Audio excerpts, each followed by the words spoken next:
नमस्कार। क्या सचमुच भारतीय जनता पार्टी दिल्ली में आम आदमी पार्टी की सरकार गिराना चाहती है?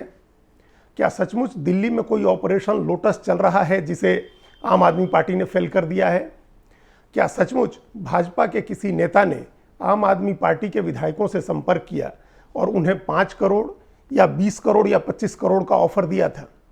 सच में कोई ऑपरेशन लोटस था या उसका हवा खड़ा किया गया था किसी खास राजनीतिक मकसद से?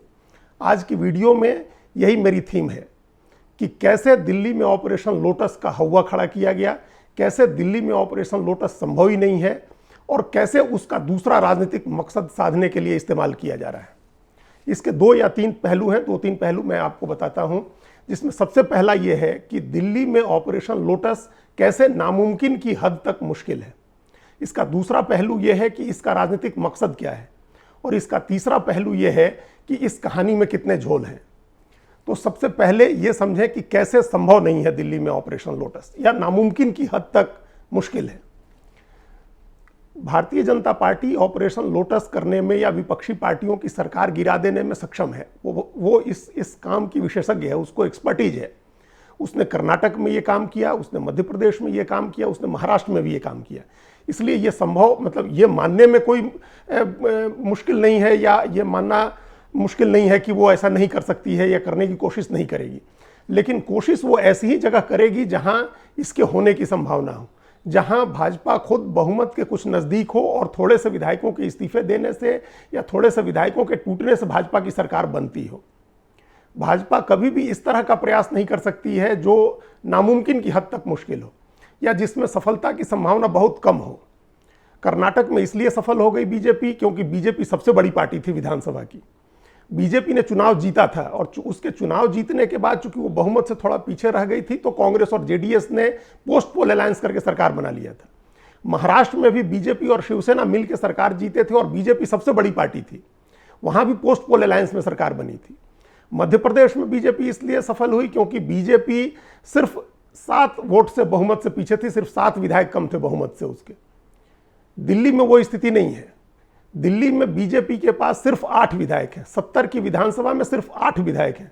बहुमत का आंकड़ा 36 का है, यानी बीजेपी किसी भी तरह से सरकार बनाना चाहेगी तो उसको 28 विधायकों की जरूरत होगी। तो इस लिहाज से कर्नाटक, मध्य प्रदेश और महाराष्ट्र बहुत भिन्न तस्वीर है दिल्ली की। तो एक तो इस वजह से इसकी संभावना कम है कि दिल्ली में कोई ऑपरेशन लोटस होगा। अब क्या है कि जब ऑपरेशन लोटस 3 राज्यों में हुए हैं तो उससे 2 फॉर्मूला उसका इवॉल्व हुआ है। सफलता का 2 फॉर्मूला है। एक तो यह है कि आप दल बदल कानून के तहत या उस कानून के मुताबिक विपक्षी पार्टी के 2/3 विधायकों को तोड़ दें, 2/3 विधायक अलग हो जाएं, वो अपना गुट बना ले या बीजेपी के साथ या किसी और पार्टी के साथ मर्ज करें, जो फॉर्मूला महाराष्ट्र में लागू हुआ। वहां शिवसेना के 54 में से 2/3 विधायक, 2/3 से ज्यादा विधायक अलग हो गए, 40 विधायकों ने अलग गुट बना लिया। फिर बीजेपी ने उनकी सरकार बनवा दी। और दूसरा फॉर्मूला यह है कि आप विपक्षी पार्टी के विधायकों से इस्तीफा करा दें ताकि आपका बहुमत बन जाए। यह फॉर्मूला कर्नाटक और मध्य प्रदेश में आजमाया गया था। चूंकि वहां बीजेपी बहुमत के काफी करीब थी, तो उसने कर्नाटक में कांग्रेस और जेडीएस के विधायकों का इस्तीफा करा दिया या मध्य प्रदेश में कांग्रेस के विधायकों का इस्तीफा कराया, तो उसकी सरकार बन गई। तो यहां दोनों में से कोई फॉर्मूला लागू नहीं होता है। इस्तीफे वाला फॉर्मूला तो कतई नहीं लागू होगा। यहां बीजेपी अगर अपना बहुमत बनाना चाहे तो उसके लिए न जाने कितने विधायकों के इस्तीफे कराने होंगे, और फिर वो विधायक इस्तीफा क्यों करेंगे? क्योंकि दिल्ली में उनके चुनाव जीतने की संभावना बहुत कम है अगर वो आम आदमी पार्टी के विरोध में लड़ते हैं। सोचिए, अभी हाल में राजेंद्र नगर सीट पर उपचुनाव हुआ था और वहां केजरीवाल के नाम पर चुनाव लड़ा गया और आम आदमी पार्टी चुनाव जीत गई। इसलिए कोई विधायक, आपका कोई विधायक ये जोखिम नहीं ले सकता है कि वो पार्टी छोड़ करके और बीजेपी से लड़े, वो हारने का जोखिम है उसमें। इसलिए विधायकों के इस्तीफे के जरिए सरकार बनाने का फॉर्मूला नहीं चल सकता है। अब महाराष्ट्र वाला फॉर्मूला बचा, यानी 2/3 विधायकों से दल बदल कराने का। तो 2/3 विधायकों से दल बदल कराने के लिए आम आदमी पार्टी के 42 विधायक तोड़ने होंगे।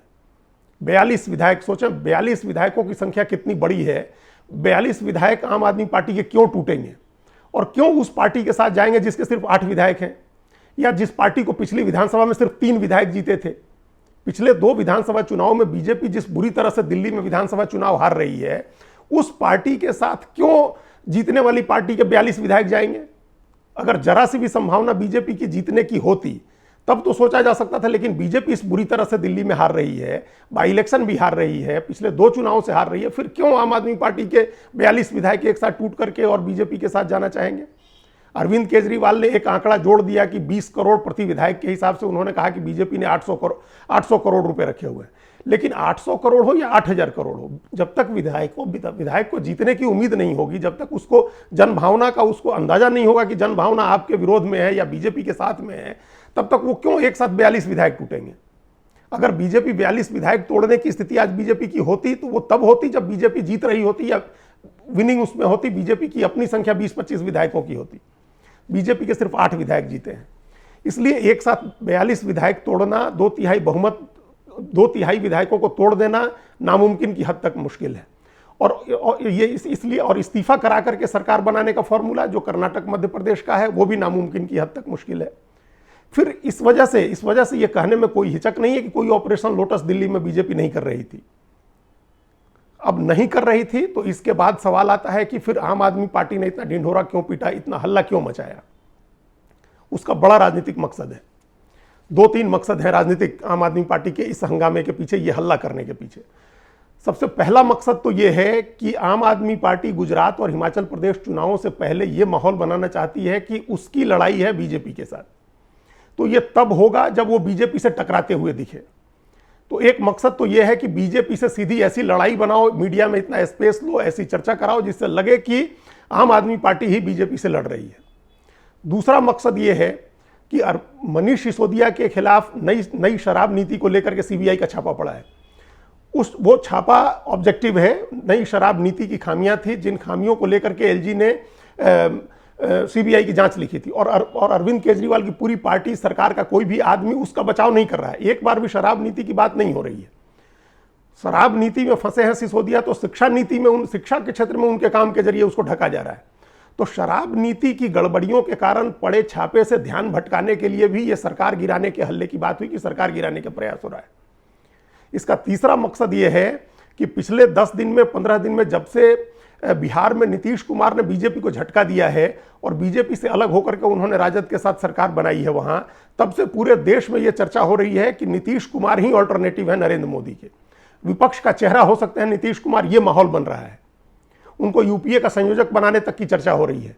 तो इससे अरविंद केजरीवाल की राजनीतिक महत्वाकांक्षाओं को झटका लगा है। उनको लग रहा है कि अगर अपोजिशन नीतीश कुमार के चेहरे पर एकजुट होता है, उनको दावेदार बनाने पर तैयार होते हैं लोग और उनके पीछे अगर सारे लोग जमा होते हैं, तो फिर उनकी अरविंद केजरीवाल की महत्वाकांक्षाओं का क्या होगा? वो खुद भी, आपने कई बार सुना होगा कि जिस दिन से 19 अगस्त को जिस दिन मनीष सिसोदिया के छापा पड़ा है, उस दिन से आम आदमी पार्टी कह रही है कि 2024 का मुकाबला मोदी बनाम केजरीवाल होकर रहेगा, और हो उल्टा रहा है। यहां नीतीश कुमार का नाम आगे हो रहा है क्योंकि उन्होंने बीजेपी को झटका दिया है। इसलिए एक फॉल्स नैरेटिव गढ़ा गया है ये साबित करने का कि आम आदमी पार्टी ने भी बड़ा झटका दिया है बीजेपी को।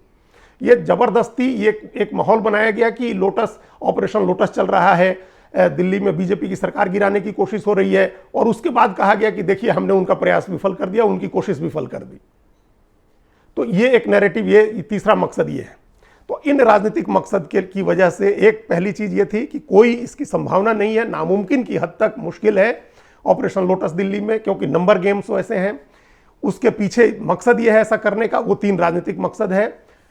अब ये कैसे इसकी पोल खुलती है वैज्ञानिक तरीके से, तार्किक ढंग से देखें तो अपनी बात मैंने बता दी आपको, लेकिन बीजेपी के नेताओं ने जो बयान दिए हैं, उन बयानों में भी इतना झोल है, बयान इतने अलग अलग हैं, उसमें कोई तार्किकता नहीं है और न कोई संगतता है, कोई तारतम्य नहीं है। एक विधायक कुछ और बोल रहा है, दूसरा कुछ और बोल रहा है, तीसरा कुछ और बोल रहा है। वो खुद ही बता रहे हैं कि उसमें ये कोई, उन्होंने प्लान अगर किया भी है तो उसकी कोई कोहेसिवनेस नहीं है उस प्लान में। वो ऐसे, क्योंकि पहले दिन पार्टी के मुख्य प्रवक्ता सौरभ भारद्वाज ने कहा कि हमारे विधायकों को 5-5 करोड़ रुपए का ऑफर दिया गया। इसके तुरंत अगले दिन जब लगा कि 5 करोड़ का आंकड़ा कम है, तो ये कहा गया कि 20-20 करोड़ रुपए का ऑफर दिया गया है। एक विधायक को 20 करोड़ का ऑफर दिया गया है, और अगर वो दूसरे विधायक अपने साथ लाता है तो उसको 25 करोड़ रुपए दिए जाएंगे। ये बात कही गई, ये दूसरे दिन कही गई। अब उसके बाद आइए, जब जिस दिन अरविंद केजरीवाल ने विधायकों की बैठक बुलाई, उसमें भी कोई तालमेल नहीं है नेताओं के बयान में। पार्टी के जो मुख्य सचेतक हैं, जिनके जिम्मे है विधायकों को एकजुट रखना, दिलीप पांडे, उन्होंने कहा कि हमारे 9 विधायकों से हमारा संपर्क नहीं हो रहा है, हमारे 9 विधायक बुधवार से हमारे संपर्क में नहीं है, ये 9 विधायक गैर हाजिर हो गए, ये दिलीप पांडे ने कहा ताकि ये मैसेज जाए कि उनके विधायकों को बीजेपी तोड़ रही है या उनके विधायक लापता हो गए हैं।